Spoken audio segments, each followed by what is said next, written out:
On the day that marked 8 years since our paths first intertwined, the man I loved pledged his life to another Ethan Sterling, heir to the city's oldest fortune, and the boy who'd held my hand through scraped knees and first dreams had chosen someone new. We were children of the same sunlit streets, our hearts woven together long before either of us understood what love could cost in the year our bond ran deepest. He branded my name above his own heartbeat. A permanent promise etched in ink. He moved mountains of wealth to place half his empire under my name and swore before crowds of onlookers that I alone would be his wife. But 8 summers came and went, and the word marriage never again crossed his lips. Then whispers began, soft at first, then roaring, about Ethan and the woman who now shadowed his steps. His assistant. He escorted her to galas, shielded her from jostling cameras with a ferocity I once knew was reserved for me for her. He erased the tattoo that bore my name, and on the very anniversary of our love, he wed her in secret. Afterward, he found me, his explanation smooth as polished glass. Luna believes she'll die, in the most excruciating way, if she fails to win me. This ceremony meant nothing on our certificate. Grace, it will always be your name. I smiled, but inside, I was ruins. That night, rain fell like tears on the city I once called home. I left without a word, severing every thread that tied me to Ethan Sterling. It wasn't long before he tracked me down, anger sharp in his voice. Are you truly ending us over something so small? He demanded, or is this another game? Another strategy to force my hand? I could only watch him, silent to him. The idea of marrying me had become an act of coercion, a trap. I wondered then, would Luna truly perish in agony if she failed to claim him?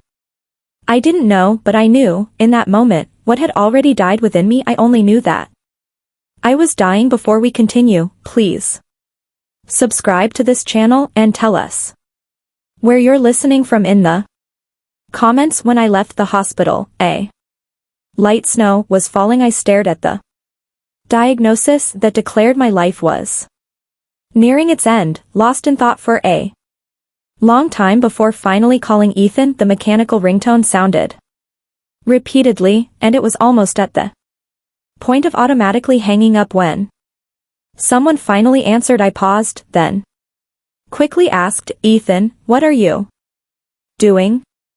Today is our 8th anniversary. And I actually have something I want to talk to you about. Grace, are you ever going to quit? Before I could finish, Ethan impatiently cut me off, continuing coldly, can't you live without me? Is our 8th anniversary some kind of big deal? I was speechless, all my words caught in my throat, a pang of bitterness spreading through my chest. Just as I gathered my thoughts and prepared to speak again, a sweet, cloying voice sounded from the other end of the line. Ethan, are you still on the phone? They're all picking on me and getting me drunk. Come help me get revenge, I heard. Ethan's tone softened considerably as he replied to her, even with a hint of a smile. Who dares to pick on you? Wait till I get my hands on them. Go on, head inside, it's cold out. The next second, as if controlled by another personality, his voice turned ice cold as he said to me, don't call again, it's annoying. With that, he hung up without the slightest hesitation. Staring at the disconnected screen, I stood motionless in the snow for a long time. Ethan and I grew up together. In my mind, he was handsome, kind, and brilliant. Academically, practically flawless. I, on the other hand, had always been quiet and reserved as a child, and few wanted to play with me. Ethan was different. He not only played with me, but also chased away those who bullied me, guarding me like a knight. Year after year. 8 years ago, my parents were both killed in a car accident while on a business trip. After that, I developed severe depression and tried to commit suicide several times, but each time Ethan appeared and saved me. He, barely an adult himself, quietly handled my parents' funeral arrangements and swore at their graveside that he would take care of me for life. Ethan stayed by my side during treatment, gently coaxing me to take my medicine, pulling me back from the abyss. Day by day, he was like a Beacon of light illuminating my shadowed life too in the ye a we were most. Deeply in love he tattooed my name over his heart to give me a sense of security. He transferred half his fortune into my name even on my 20th birthday, he declared in front of everyone. Ethan will only ever have one wife in his lifetime. Grace, if I ever betray her, may I die a terrible death. Then he turned to me, his eyes filled with an unyielding affection. Gracie, I love you. I will definitely give you a home and I will never let you shed tears of sorrow again. But 8 years passed and he never brought up marriage again yet.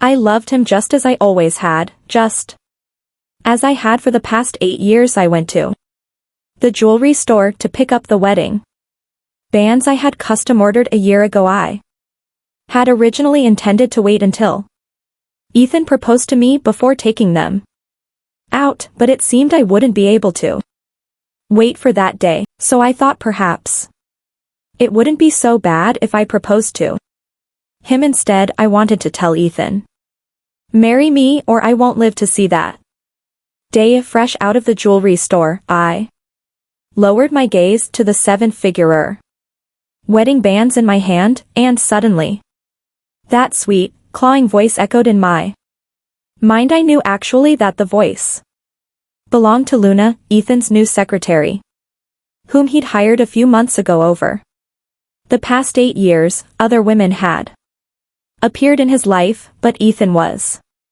always as cold as an iceberg to them. None could get close. Luna, however, was different. Ethan would bring her to all sorts of banquets. Originally, he only brought me. He'd even lash out at reporters who accidentally bumped into her during interviews, and he had the tattoo on his chest removed for her. Just then, my cell phone vibrated in my bag. I took it out and saw a message from an unfamiliar number. It was a photo. Ethan, impeccably dressed in an expensive tailor-made suit with his hair neatly styled, and Luna, radiant in a wedding gown, smiling as she linked her arm through his. In an instant, my blood felt like it had to run to ice, but the message that followed, invading my sight, made my heart ache so much I couldn't breathe. Ethan had a wedding with his secretary behind her back. I'll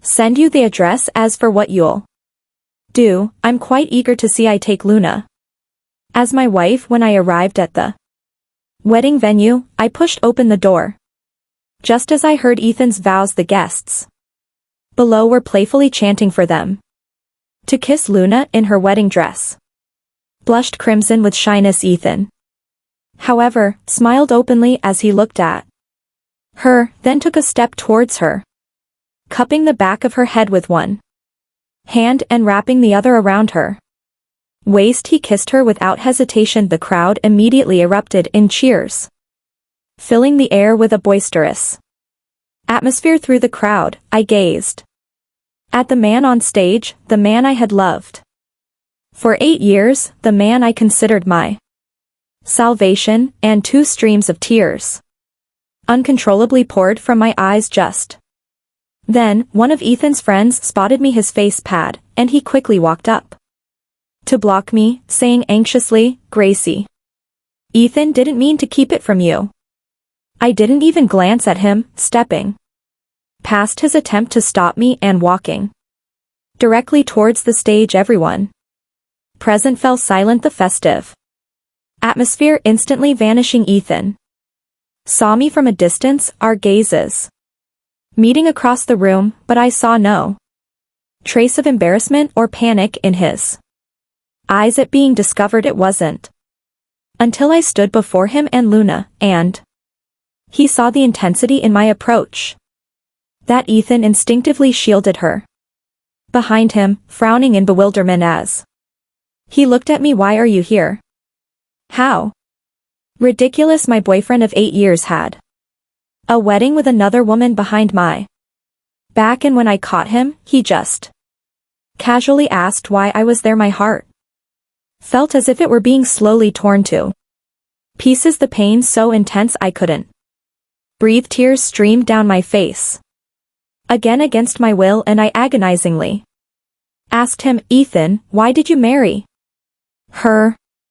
Behind my back and why? Why on our 8th anniversary? Ethan stared at me in silence, not saying a word. It was Luna who had been shielded behind him, who stepped forward. She curled her lips into a triumphant smile, looking at me disdainfully. You must be Ethan's girlfriend of 8 years, right? Don't worry, all I wanted was a wedding ceremony. His wife's position still belongs to you. That last sentence felt like a handout. I suddenly laughed, looking at her indifferently. Am I supposed to thank you? Enough, don't be so aggressive with her before could even reply. Ethan was quick to defend her, his brows furrowed even deeper, and his tone grew increasingly impatient. Grace, there are a lot of people here today. I want to save you some face. I don't want to argue endlessly, Luna, and I didn't get legally married, so the title of Mrs. Shun is still yours. Can you leave now? Hearing this, my heart was twisted with pain. Both and Ethan said the title of Mrs. Shun is still yours. Did they think that after 8 years with Ethan, all I wanted was an empty title? I had thought I had so much to say to Ethan, like, Ethan, I'm dying. Or can you please not be so cruel to me? But when the words reached my lips, I couldn't utter a single one. I took a deep breath, pulled the ring box containing the wedding bands from my bag, and threw it hard at Ethan's face. He instinctively turned his head, and Luna looked at him in surprise. The ring box hit his forehead, then fell to the ground and rolled twice. The wedding bands tumbled out and slipped into a crack in the floor, but no one paid them any mind. Just like my dying life and my lost love. I said nothing and turned to leave, but the moment I turned, tears flowed ceaselessly like pearls from a broken string under the astonished gazes of everyone. I fled the place, quickly got back into my car, closed the door, and collapsed onto the steering wheel, sobbing uncontrollably. I couldn't instantly point that Ethan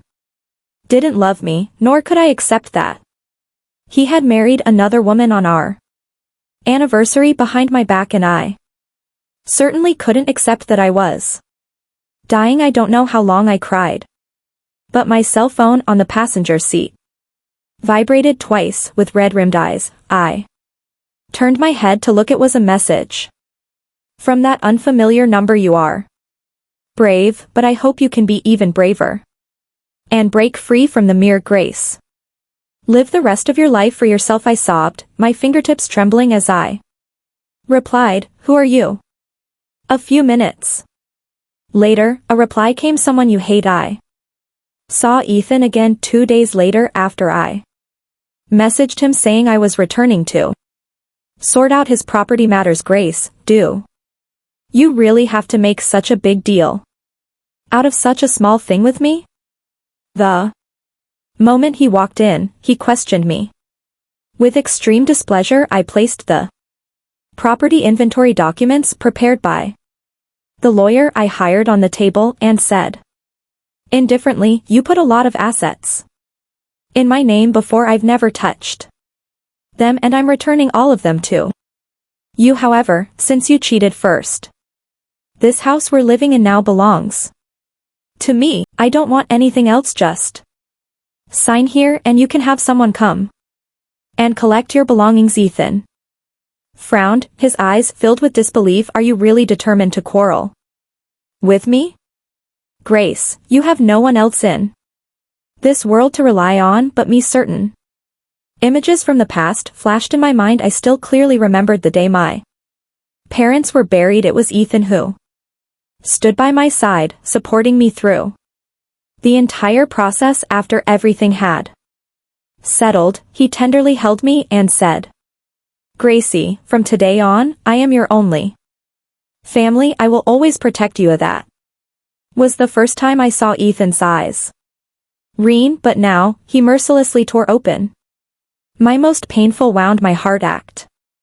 Uncontrollably, yet the words I spoke were resolute. I took a deep breath, fighting back the tears that threatened to spill. Perhaps I don't need to rely on anyone at all, Ethan. After all these years, I still appreciate how you handled my parents' funeral back then, but that's not something you can use to hurt me. Sign it, for he watched me silently, trying to find signs of a tantrum on my face, but in the end, he found nothing. Ethan sighed deeply, as if making a huge decision to tell me, actually, there's something I haven't told you. Luna isn't from our world. I know you'll think I'm joking, but it's all true. Luna said she was here to win me over. If I didn't marry her, she would die in the most painful way right before my eyes. I only had a wedding ceremony with her. We didn't get legally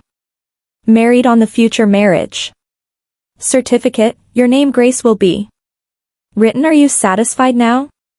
As he said these words, his impatience was palpable. I just silently watched Ethan, then suddenly smiled with a sense of calm acceptance. Regardless of this winning me over or not, can you honestly say your feelings for me haven't changed at all? And do you dare swear that you haven't developed feelings for Luna?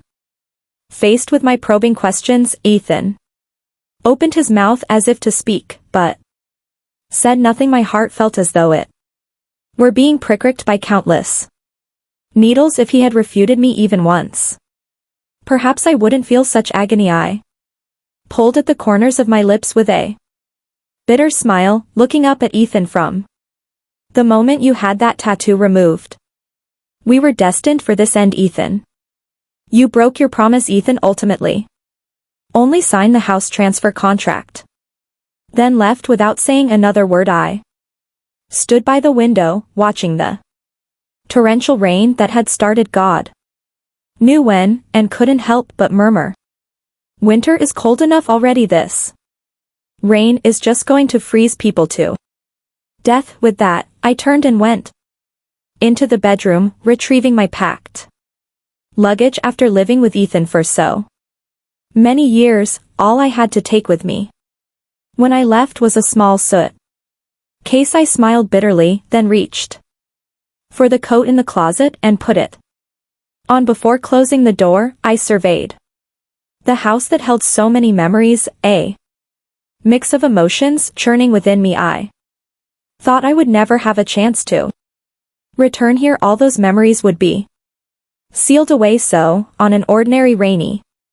night, wearing an ordinary coat, I left Sterling City and deleted all contact information for Ethan. Winter in Sterling City was simply too cold, so I moved to a small town that wasn't as harsh. The doctor had said there was still hope for my illness to improve, but the treatment process would be painful and long. Being a coward, I chose to give up and began a half-hearted treatment that day. Having just finished a week of inpatient treatment, I was packing my things to be discharged when a nurse came in and told me, someone's here to see you. My hands paused mid-pack, and my heart inexplicably skipped a beat. I took a deep breath and followed the nurse out. After walking down the hallway, I saw a familiar face at the nurse's station. Long time no see. Luna smiled and waved at me when the nurse said someone was looking for me. Many people flashed through my mind, a long-lost friend, a former classmate, even Ethan, but it never occurred to me that it would be Luna. I said nothing and turned back to my room. To my surprise, she followed me, leaning against the doorframe and watching me pack my clothes. Neither of us spoke throughout the entire process, until I pushed my suitcase out and she tagged along again. We stood side by side at the elevator, and she turned her head to look at me as if she had a lot To say in the end, I spoke first. Have dinner with me. Just as I finished, the elevator arrived. Luna probably hadn't expected me to say that, and a flicker of surprise crossed her face. In the restaurant, I ordered my food first, then handed the menu to Luna. She waved her hand. I don't really want anything. Hearing that, I coldly threw menu in front of her. No nonsense. Hurry up. After ordering, silence returned to the not-so-large private room. I drank my water while carefully observing Luna. The first and only time I'd seen her was at her wedding with Ethan, and back then, I hadn't paid any attention to what she looked like sitting here quietly. Today, I realized she was indeed quite beautiful. I'm no saint, and naturally I didn't have a pleasant expression for someone who'd stolen my partner, but then I remembered I was dying and Ethan would fall in love with someone else sooner or later. Anyway, who it was didn't really matter, did it?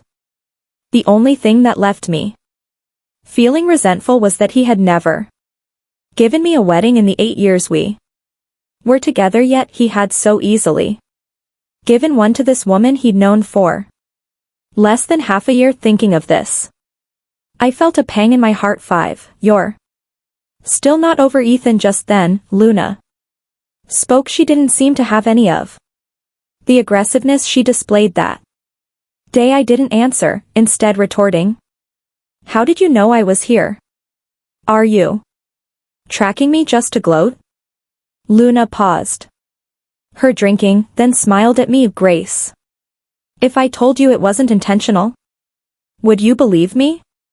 Her eyes were beautiful peach blossom eyes, and those deep eyes were full of sincerity. Somehow, Ethan's ridiculous claims suddenly came to mind. She isn't from our world. She's here to win me over. If I didn't marry her, she would die in the most painful way right before my eyes. But thinking about it, these must all be Ethan's fabricated excuses to betray our relationship. My thoughts returned to the present. I looked at Luna indifferently and asked coldly, does it matter if it was intentional?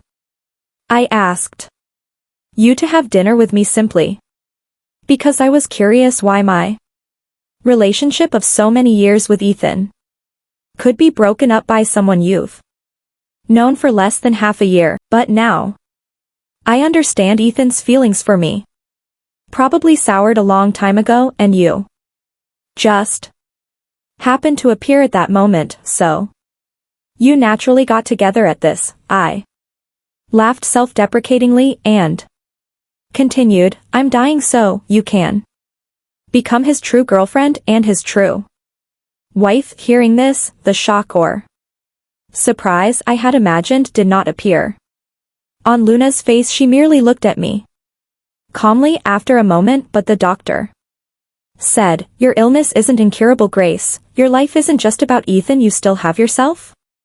Luna said, slowly standing up, and looked at me with complex emotions. Are you going to give up on yourself just because you lost someone like him, even if it's just to live for yourself for once? With that, she pushed open the private room door, ready to leave, but what she had just said suddenly reminded me of those text messages from the unfamiliar number. I inexplicably linked her to that stranger. So the moment she stepped out of the private room, I urgently asked, were you the one who sent me those texts? Luna paused, her back to me, not saying a word. In the end, she didn't give me an answer and vanished from my sight. On the way home, I repeatedly opened my texts to reread the messages from the stranger. If this person really was Luna, then why would she care about me? After all, it was true that she and Ethan had a wedding, and it was true that she had interfered in our relationship. How could someone like that encourage me to pull myself together? But if it wasn't her, then why would she travel all this way to find me? And why would she say things so similar to what the stranger had said? This became a huge mystery surrounding me just as I decided to dial that stranger's number to see if it was indeed Luna, another unfamiliar number called, interrupting my thoughts. I stopped walking, looking at the string of numbers. In the end, I pressed answer. Hello, you sold the house. Before I could even finish a complete sentence, Ethan's voice rang out from the other end of the line. I paused, then replied ungraciously, the house has already been transferred to me. Whether I sell it or demolish it, it has nothing to do with you, does it? Grace, do you have to speak to me with such an attitude? Hearing that made me even angrier, and I yelled, what attitude? Am I supposed to kneel and talk to you? Ethan, we've broken up. Stop bothering me, for crying out loud. As if he hadn't expected me to be so agitated, Ethan immediately fell silent. Just as I was about to hang up, he suddenly asked me, when did I ever agree to break up with you? Grace, can you stop making a scene with me?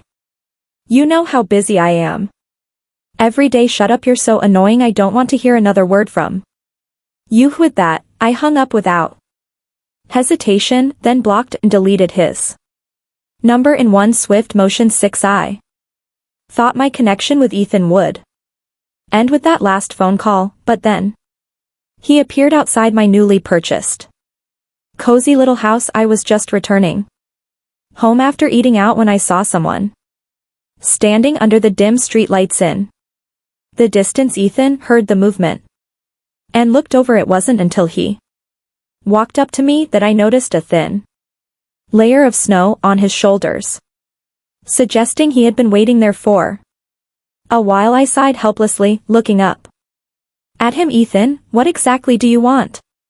The next second, a familiar clean scent filled my nostrils. Ethan's body trembled slightly as he pulled me into a very tight embrace, as if I would vanish if he let go. His head was buried in the crook of my neck, his warm breath fanning my skin. Why didn't you tell me? He asked in a hoarse voice. Gracie, why didn't you tell me you were sick?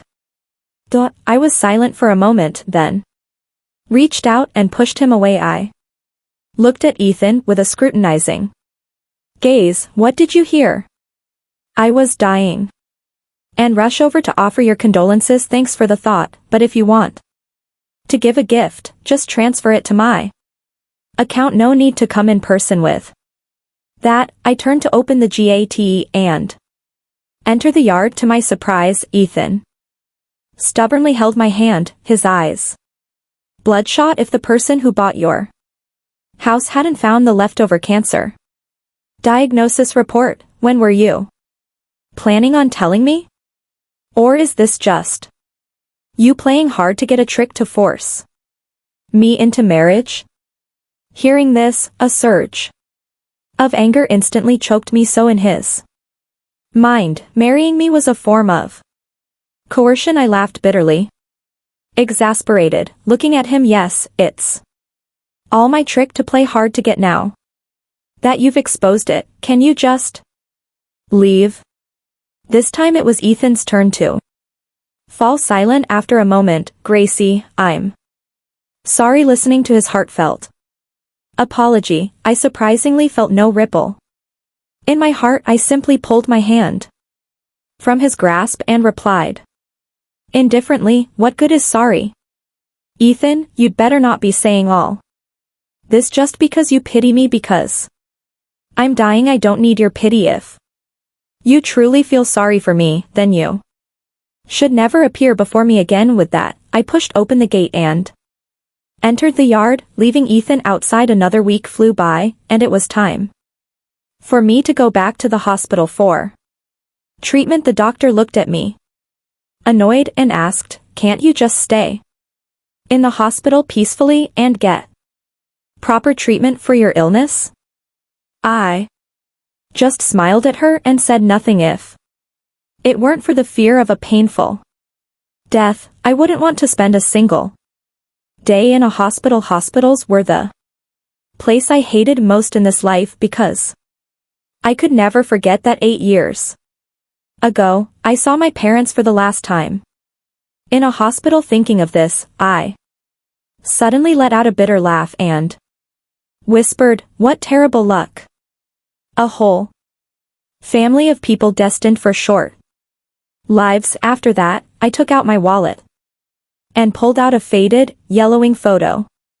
From inside, this was the only family photo of us looking at my parents' faces, faded by time, my vision blurred instantly with tears. Then a large tear fell onto the photo. Mom and Dad will be saying each other again soon. Ethan, that unreliable guy, still broke his promise, but please don't blame him. After all, he genuinely treated me well for a few years. Why was I suffering? It was simply because in so many moments spent with him, I had truly felt happiness, yet things didn't go as planned and we still drifted apart. Just then, the hospital room door was pushed open. My heart stopped and I quickly wiped away my tears, putting the photo back in my wallet. Before turning my head to look, to my surprise, Luna appeared there. Again, she gave me a gentle smile, holding a beautiful bouquet of flowers in her hands. "Oh, look at those red eyes. Crying secretly again, are we?" she teased, then placed the flowers on the table. I took a deep breath, looking at her without emotion. "What are you doing here again?" Luna still smiled. "Last time you said you were dying and that I could become Ethan's wife. Well, I need to keep a close eye on you just in case you regret it one day, undergo intensive treatment, and come back to reclaim him." With that, she sat down on the sofa opposite me, watching her nonchalant manner. I still couldn't help but ask again, "You were the one who sent me those text messages, weren't you?" This time she didn't evade the topic. Nodding at me, I was stunned, asking in confusion, "Why were you just trying to see me in distress, to see Ethan protect you?" But as soon as I said it, I felt it wasn't quite right, because if that were the case, she wouldn't have needed to send those last 2 messages. 7 Just as my mind was filled with doubt, Luna casually shook her head. "Of course not, otherwise, why would I bother sending you those later messages?" she said, standing up and turning her back to me to look out the window. "Ethan didn't lie. I'm not from this world. I'm here to win him over, and if I didn't marry him, I would die in the most painful way right before his eyes. Before I crossed into your world, I already knew how the story would unfold." With that, she turned and looked at me. "Grace, you have a fated death." I was momentarily speechless, unable to utter a single word. When had told me this, I'd always felt it was a lie, but when Luna told me, I actually believed it. I heard her continue, "According to the original ending, you get cancer. Then, heartbroken by Ethan's betrayal, you give up on the chance for treatment and eventually die in a foreign land. That's why I sent you messages to pull yourself together and live for yourself. I didn't want to interfere in your relationship with him, but I had no choice. Besides, if it wasn't me, other conquerors would have appeared by Ethan's side anyway. He was destined to change his heart someday. Grace, you and he were never meant to be together." I looked at her, unable to speak for a long time. What had seemed like a faded love now appeared like a joke, guided by someone with an omniscient perspective. I looked up at Luna. "Then why are you telling me all this?" She smiled and turned around, her eyes filled with complex emotions. "Ethan is just a task to me, but he's someone who could determine your life or death. I just felt that you were already pitiful enough. There was no need for you to throw away your life for someone who isn't worth it." With that, Luna smiled and walked over to sit beside me. Grace. My mission is complete, and I'll be leaving this world soon. As for whether your fate will change, that's entirely up to your own choices. Will you succumb to that decaying relationship and die? Or will you fight for treatment, cut ties with Ethan, and reclaim your life? The choice is yours alone. As was leaving, I called out to her, won't you face any punishment for telling me all this? She still smiled at me, her tone nonchalant. Guess with that, she vanished completely from my life soon after. I asked the doctor to arrange a hospital room for me, and I began active treatment. I didn't know if what Luan I said was true or false, but her words had awakened me after losing my parents and suffering from depression. I had wanted to end my life many times, but Ethan's salvation had pulled me back repeatedly. That's why I relied on him so much and even considered him my reason for living. Before, I had never imagined what it would be like if Ethan and I ever parted ways. It wasn't until Luna appeared that I realized I couldn't live without him, but didn't need me as much. I also gradually realized that my life shouldn't be lived solely for him. I should live for myself, as Luna suggested. Even my parents surely wouldn't want to see me give up on life just because I lost a man, so I needed to get well and live a good life. The treatment process was painful. Every pill was difficult for me to swallow, yet I gritted my teeth and persevered. For half a month. Did you have a fight with your husband?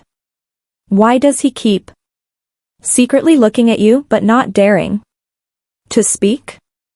A nurse gossiped as she gave me an injection before I could answer. She joked, he's so handsome and devoted, you should forgive him. It's deep winter now and the nights are really cold. I often see him sitting on the chair outside your door, leaning against the wall, falling asleep. He's going to catch a cold. So that night, sure enough, I saw Ethan asleep in the hallway, fully dressed and leaning against the wall. Ever since I had that realization, I no longer hated him so much, so I walked up to him and nudged him with my foot. Ethan, startled awake, his eyes, originally heavy with sleep, immediately cleared the moment he realized I was standing in front of him. He froze for a moment, then abruptly stood up, asking anxiously, why are you awake? Are you feeling unwell somewhere? I asked the doctor. She said the medication you're receiving might hurt a bit, but you should try to bear the pain for now. Lunch, you're better, Ethan, go home. I cut him off, advising him indifferently. Hearing this, he paused for a moment, then smiled faintly. No, Gracie, I know you're still mad at me, but there's really nothing going on between Luna and me. I admit that when I was most annoyed and exhausted, her presence did stir a fleeting moment of attraction in me, but that wasn't love. The only person I truly love is you. She and I have no contact anymore. I listened to his explanation, my heart completely unmoved. Then why are you coming to find me again? Is it because of our past connection? Or are you unsettled because you heard I'm dying? Ethan looked at me, hesitating to speak, then finally lowered his head. Both, but you've always been the one I love. I just took a wrong turn, that's all. Please, for the sake of our past, give me another chance. We can absolutely get back together, can't we? Hearing this, I shook my head decisively. Ethan, it's precisely because of our past connection that we haven't resorted to harsh words since it's already a soured relationship. Wouldn't it be better if we both just let it go? No, Ethan suddenly roared, his eyes bloodshot, his voice choked with emotion. Gracie, no, I don't want to break up with you. I Promised to give you a home, to never let you cry again, but you broke all your promises. I cut Ethan off, sighing helplessly. Ethan, let's both move forward. Ethan's stubbornness was somewhat terrifying initially. He had only waited in the hallway ever since I discovered him that night. He had shamelessly taken to sleeping on the sofa in my hospital room. He pitifully said, "It's really too cold outside. Can't you take pity on me and let me sleep here?" I looked at him speechless and retorted, "You can perfectly well go back to your huge villa. There's no need to cling to me here." Hearing this, Ethan laughed heartily. "I'm going to cling to you, and I'll cling to you for the rest of my life." As he spoke, he pulled out a title deed from somewhere and solemnly handed it to me. "Gracie, I bought BACK, the house you sold. I know you're actively undergoing treatment and we'll get better one day. How about we get married the day you're discharged?" I looked at his heartfelt expression, saying nothing. During this time, Ethan seemed to have reverted to the Ethan who once loved me deeply, but it all felt like a brief final flicker before death. I knew we could never go back to the past. Whenever I felt a slight waver in my heart, the younger Ethan would appear before me, smiling and telling me, "Don't forgive him." My thoughts returned to the present. I pushed the title deed back into Ethan's hand and said calmly, "No, I no longer look forward to marrying you." As if remembering something, I smiled and looked at him. "Do you know the day you and Luna had your wedding? I was diagnosed with a terminal illness and didn't have long to live. When I desperately called you, you were at your wedding with her, but as your girlfriend, I knew nothing. I even foolishly went to pick up the wedding bands we ordered a year ago." Ethan, honestly, a long time ago, I firmly believed that even if you didn't propose, we would definitely get married. So, before I died, I wanted to marry you. Actually, that day, I was going to propose to you. Ethan's face instantly turned ashen. While I remained completely calm, he trembled uncontrollably, his mouth opening and closing several times before he finally asked, "What you threw at me then? Were those the wedding bands you were going to use to propose to me?" I didn't answer. The next second, Ethan covered his face and sobbed uncontrollably. "What have I done? You must have been so scared when you found out you were sick, but I kept saying you were annoying and even married Luna behind your back." As he spoke, he looked up at me, hot tears falling onto the back of my hand. "I'm so sorry, Gracie. I didn't know. I truly didn't know." I smiled indifferently. "What difference does it make whether you knew or not?" and stopped crying.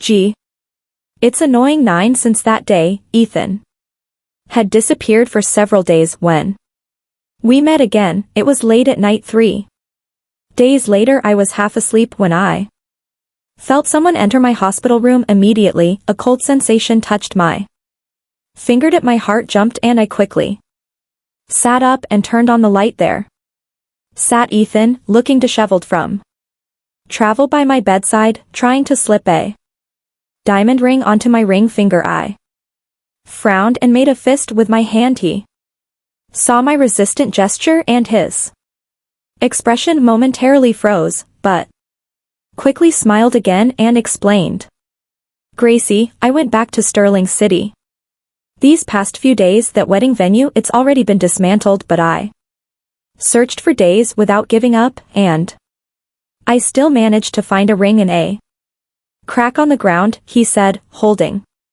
up the ring he was about to put on my finger. "This woman's ring is yours." As he spoke, he pulled another ring box from his pocket and opened it, revealing a matching men's ring inside. I couldn't find the other one, so I had the jeweler custom make a new men's ring. He looked Up at me. I almost tore up that entire spot looking for it, but I still couldn't find it. Please don't blame me. Hearing this, I looked at his hands. Sure enough, not a single one of his 10 fingers was unscathed. Each finger had minor injuries, and even the back of his right hand had a long gash. I frowned. Ethan, why bother? But he smiled. What? Are you feeling sorry for me? I'm fine as long as you can forgive me. It would be worth it even if I lost both my hands. Gracie, you know I can't live without you. He never used to say things like that, but now these words constantly came out of his mouth as if he truly couldn't go on if I broke up with him. At this thought, I gave him an exasperated look and said coldly, if you can live, live. If you can't, then die. Take that damn ring away. I don't want to see it. Ethan's smile froze on his face, but he still brazenly joked, if I die, won't you be a widow? What if we both live and just be together? I snorted. Even if you don't die, I won't be with you. As for being a widow, you can rest assured I'll definitely find a healthy husband in the future. Grace, Ethan roared, standing up abruptly. You want to marry someone else? I nodded knowingly. Why not? Am I supposed to never date or get married after we break up? Ethan, if this were before, I would have been devastated if we broke up, but I've come to my senses now. You're nothing special. Hearing this, his hands hanging by his sides clenched, making a creaking sound, and a cold glint appeared in his eyes, as if he wanted to kill someone. But I gave him an indifferent glance, turned my back, and continued to sleep. 2 months later. Miss, according to the latest test results, your cancer cells have improved with continued treatment.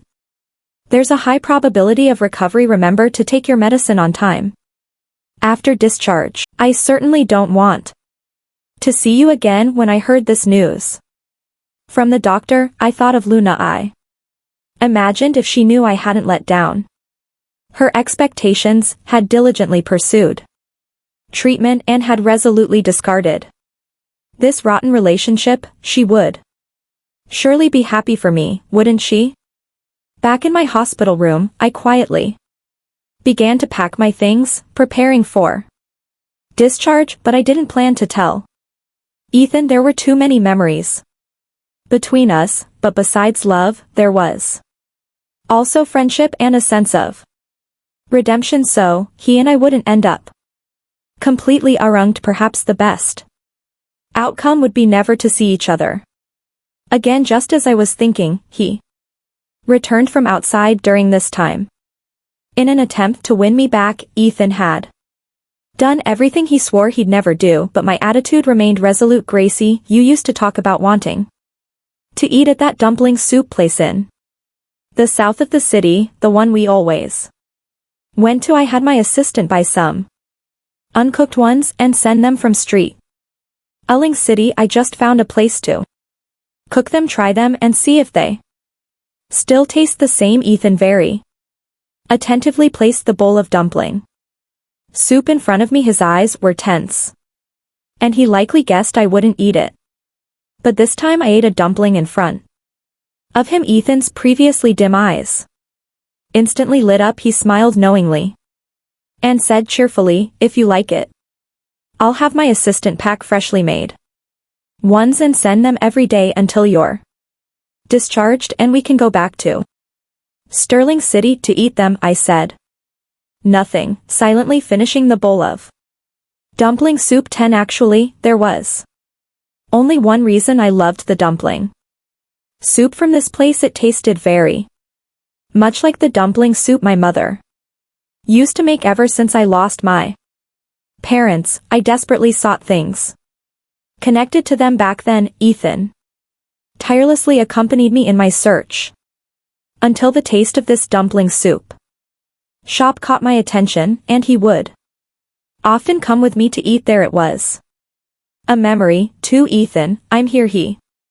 Looked at me with bright eyes, his face alight with unhidden anticipation. I smiled thank you even though he caused me deeply painful moments. Now that I've let go, I still appreciate him for saving me time and again. Hearing this, Ethan also smiled. Gracie, those aren't the 3 words I want to hear. As long as you're happy, anything I do is worth it. I didn't speak, remaining silent for a long time. Ethan didn't say anything either, just stared intently at me after a long moment. Then, can you do me a favor?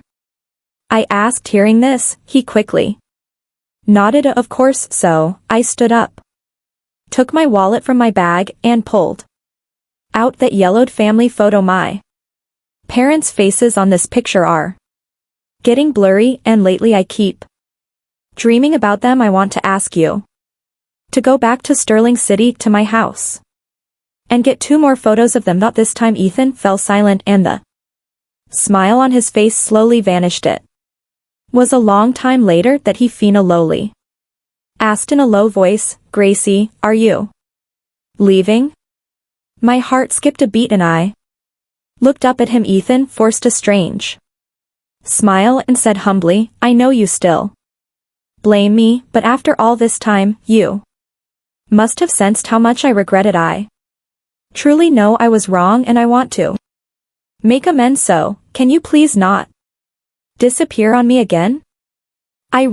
He choked up, I really can't handle it. I looked at him like that, sighed helplessly, but still decided to continue deceiving him. So, I smiled. You're overthinking. I just miss my parents, and I feel like only you can help me with this. If you don't want to, that's fine. Once I'm better, I'll go back and get them myself. Ethan looked at me silently for a long time, as if by doing so, he could engrave my face deep into his heart and never forget it. I really can't do anything with you, he said helplessly, slowly standing up and reaching out to ruffle my hair. I'll try to be back before tomorrow morning. Wait for me. After saying this, he turned and left the hospital room, but as he reached the door, Ethan stopped, turned his head, and looked at me. Gracie, are